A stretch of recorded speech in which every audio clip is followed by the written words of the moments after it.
Hello, good morning. कैसे हैं आप लोग? आई होप आप लोग बहुत बढ़िया होंगे, मस्त होंगे। आज हम लोग मैथ का प्रैक्टिस करेंगे। मैथ का प्रैक्टिस करेंगे और चैप्टर कौन होगा? चैप्टर वन होगा। और चैप्टर का नाम है रियल नंबर। रियल नंबर है ना, यानी अर्थात वास्तविक संख्या। वास्तविक संख्या चैप्टर वन से हम लोग आज बात करेंगे मैथ का। तो चलिए, आप लोग तैयार हैं? जल्दी से कमेंट में बताइए कि आप सब हम लोग बिल्कुल तैयार हैं। और यह जो क्वेश्चन हमने लेकर आया है, बिल्कुल एकदम आपको एग्जाम पैटर्न के आधार पर है, एकदम वीवीआई है। और आप को सबसे ज़्यादा बात है कि ये पीवाईक्यू के रूप में सजाया गया है। यानी देख रहे हैं आप 2022 का क्वेश्चन, 2021 का क्वेश्चन, 2023 का क्वेश्चन, है ना। इस प्रकार के क्वेश्चन हम आपको लेकर आए हैं। तो एकदम बहुत बढ़िया क्वेश्चन होने वाला है। और आप लोग बढ़िया से इसको टेस्ट के रूप में आप कीजिएगा कि आपने पढ़ा है तो कितना आप बना सकते हैं। चलिए, कहता है पहला क्वेश्चन है कि निम्नलिखित में कौन सी सबसे छोटी प्राकृतिक संख्या है। देखिए, निम्न में लिखित में कौन सबसे छोटी प्राकृतिक संख्या है। अब देखिएगा, प्राकृतिक संख्या का मतलब होता है नेचुरल नंबर। क्या होता है? Natural number. और नेचुरल नंबर का मतलब होता है प्राकृतिक संख्या वैसी संख्या कहते हैं जिसको गिनती की संख्या को। तो गिनती की संख्या आप कहाँ से शुरू करते हैं? एक, दो, तीन से। तो इसमें सबसे छोटी कौन हो गई? वन हो गया। अब कोई कहेगा कि सर जीरो क्या होगा? तो भैया देखिए, जीरो को अगर हम लोग शामिल कर लेते हैं प्राकृतिक संख्या में तो क्या बन जाता है? वो बन जाता है पूर्ण संख्या बन जाता है। पूर्ण संख्या क्या होता है? जीरो से शामिल कर लिए, वन टू थ्री इस प्रकार से आप लिखते जाइएगा तो क्या बन जाएगा? पूर्ण संख्या। और जो प्राकृतिक संख्या होता है वो कहाँ से शुरू होता है? एक से शुरू होता है। तो इसमें सबसे छोटी प्राकृतिक संख्या कौन होगा? ऑप्शन नंबर हमारा सी राइट आंसर होगा।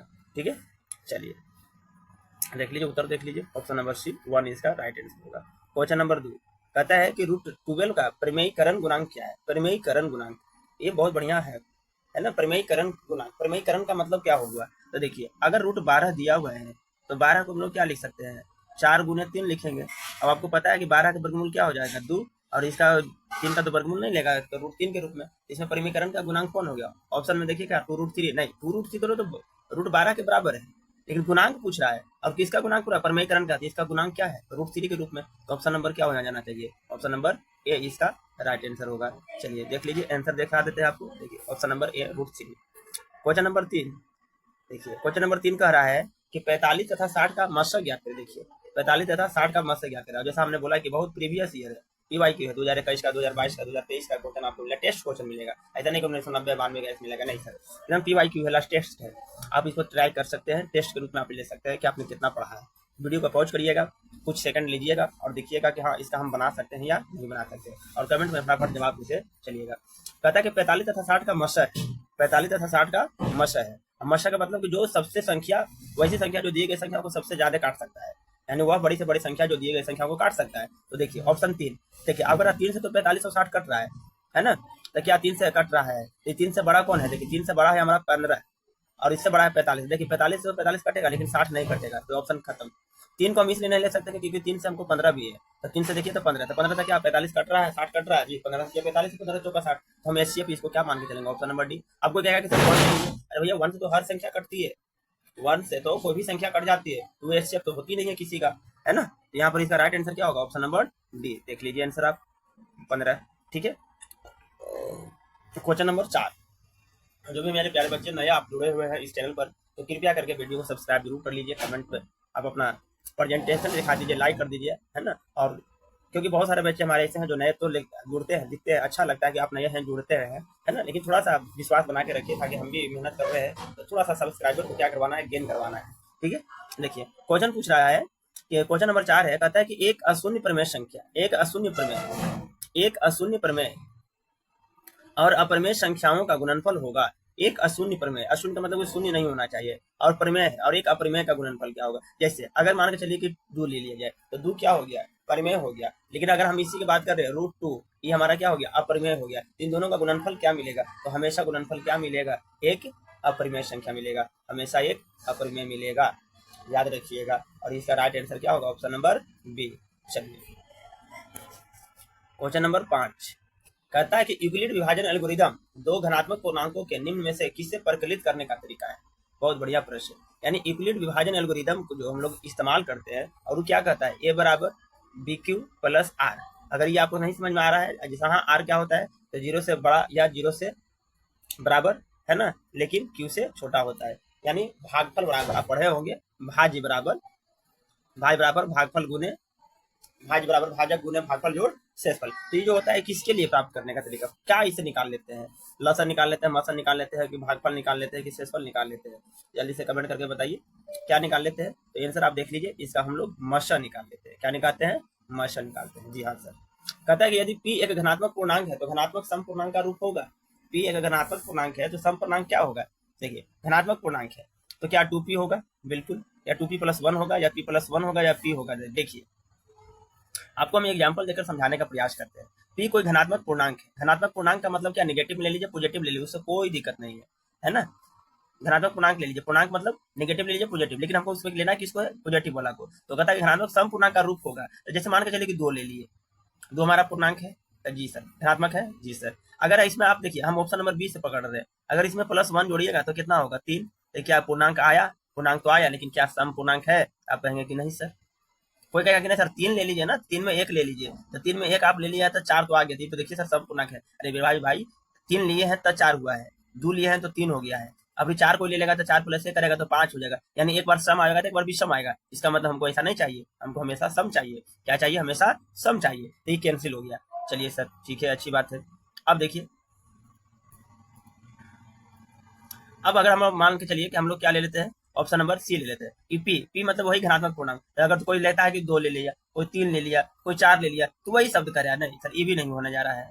तो 2p + 1, देखिए 2p + 1, 2p + 1 का मतलब क्या हुआ कि डबल करके 1 जोड़ देना है। जैसे 2 ले लीजिए तो 2 दूनी के 4 हो गए, 5 ले लीजिएगा, 2 × 2 + 1, यानी कितना ले लीजिएगा, 5। देखिए 5 फिर विषम हो गया, इसका मतलब सही नहीं है। लेकिन अगर ये वाला ले लेते हैं तो अगर आप विषम ले लीजिए, है ना, चाहे विषम ले लीजिए, हमेशा आपको क्या देगा, सम देगा। जैसे अगर 2 को 1 से गुना करिएगा तो 2 आएगा, 2 को 2 से गुना करिएगा तो 4 आएगा, 2 को 3 से गुना करिएगा 6 आएगा, 2 को 4 से गुना करिएगा 8 आएगा। आप रिजल्ट देखिए, ये भी सम है, ये भी सम है, ये सम है, ये भी सम है। इसका मतलब हमारा राइट आंसर क्या होना है, क्वेश्चन नंबर 6 का राइट आंसर ये होगा। चलिए, आई होप आप लोग को समझ में आया होगा, और समझ में आ रहा है तो प्लीज वीडियो को लाइक कर दीजिए, चैनल को सब्सक्राइब जरूर कर लीजिएगा मेरे प्यारे बच्चों। आपसे विनम्र निवेदन है, आपसे विनती, थोड़ा सा रुक जाइए। क्वेश्चन नंबर 7 कह रहा है कि किसी धनात्मक पूर्णांक q के लिए धनात्मक विषम पूर्णांक का रूप क्या होगा। देखिए, तो अगर आपको सम बोलेगा तो सम को हम लोग को 2p कर देना है, अगर विषम बोलेगा तो इसमें 1 जोड़ देना है, तो 2p + 1। अब देखिए 2p पे यहाँ q के रूप में दिले है, तो यहाँ पर देखिए क्या होगा, 6 होगा कुछ, यहाँ पर ऑप्शन नंबर सी हो जाएगा। Right answer option number C. Question number 8, दो संख्याओं का गुणनफल 2116 एवं उसका मतलब 19 है, तो उसका लसागु क्या होगा। बहुत बढ़िया प्रश्न है, आप पढ़े हैं, क्या पढ़े हैं कि HCF × LCM बराबर दोनों संख्याओं का गुणनफल, और दो संख्या अगर a और b ले लिया जाए तो, है ना। तो देखिए दोनों संख्या का गुणनफल कितना दिया हुआ है, 216 2166 है, सॉरी, और मसा कितना है 19। तो एलसीएम कर रहा है, तो एलसीएम बराबर करेंगे तो 2116 2166 को कितना करेंगे, 19 से भागा दे देंगे। अब भागा, अब देख के देखिए, तो देखिए आप यहाँ पर देखिए 16 है और यहाँ पर 4 9 का 36 है। ऑप्शन नंबर सी हो सकता है, क्या यही होना ही भी चाहिए, ठीक है, option number C right answer. Question number 9 देख लीजिए, कहता है कि यदि a बराबर 2 के पावर 3 गुने 3 गुने 5 2 के पावर 4 गुने 5 गुने 7, तब लसा ए बी का होगा। लसा का मतलब क्या होता है, जब भी ऐसा निकालना हो तो लसा निकालने के लिए क्या करते हैं कि जो सबसे ज्यादा अधिकतम पावर में है उसको लिखा जाता है। तो अधिकतम पावर कितना है, 2 के पावर 4, तो 2 के पावर 4 गुने जो मिल रहा है सो भी लिखिए, और जो नहीं मिल रहा है उसको भी लिखिए। देखिए इसमें 5 है, इसमें भी 5 है, सॉरी इसमें 5 है, इसमें भी 5 है, तो ये 5 लिख दीजिए। अच्छा, इसमें देखिए 3 नहीं मिल रहा है, 3 लिख दीजिए, इसमें 7 नहीं मिल रहा है, 7 लिख दीजिए, गुना करिए। 2 के पावर 4 का मतलब कितना होता है, 16। 2 के पावर 4 का मतलब कितना होगा, 16। 16 गुने 5 गुने 3 गुने 7, तो देखिए 16 5 80, 80 को 3 से गुना करिएगा तो 240, और 240 को गुना करिएगा 7 से, देखिए 0 और 7 का 28, यानी लास्ट में 80 होना चाहिए। तो लास्ट में 80, ऑप्शन नंबर हमको डी में दिख रहा है, इसका राइट आंसर क्या होगा, डी आंसर बिल्कुल सही है।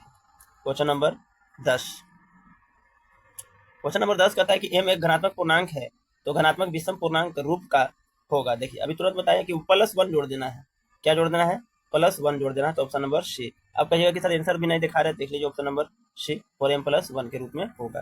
देखिए क्वेश्चन नंबर 11 देख लेते हैं, कहता है कि संख्या 2.131 है ना, 11311 इस है क्या है, डॉट पूर्णांक है, परिमेय है, अपरिमेय है। तो देखिए बताइए क्या है, परिमेय है क्या अपरिमेय है। तो इसमें तो देखिए ऑप्शन नंबर सी इसका बिल्कुल राइट आंसर हो जाना चाहिए, ऑप्शन नंबर सी अपरिमेय संख्या है। क्यों? क्योंकि लगातार बढ़ रहा है, यानी ये अशांत है। अब अशांत हमेशा क्या होता है? अपरिमेय संख्या होता है। 144 के अभाज्य गुणनखंड में 2 का घातांक है। देखिए 12 नंबर कह रहा है कि 144 के अभाज्य गुणनखंड में 2 का घातांक है, यानी 144 को जब आप गुणनखंड के रूप में तोड़िएगा तो 2 का घातांक कितना, यानी 2 कितना बार आएगा? तो देखिए सिंपल सी लॉजिक है कि अगर हम लोग 144 को आप तोड़े तो देखिएगा 2 से तोड़िएगा तो ये 72 बार में, 2 से तोड़िएगा तो 36 बार में, 2 से जब तोड़िएगा 18 बार में, 2 से जोड़िएगा तो 9 बार में। अब 9 में तो 2 नहीं आना है, 1 2 3 4, ऑप्शन नंबर कितना? 4। 2 का घात कितना होगा? 4 होगा। बताइए कोई दिक्कत? देख लीजिए आंसर, ऑप्शन नंबर सी 4।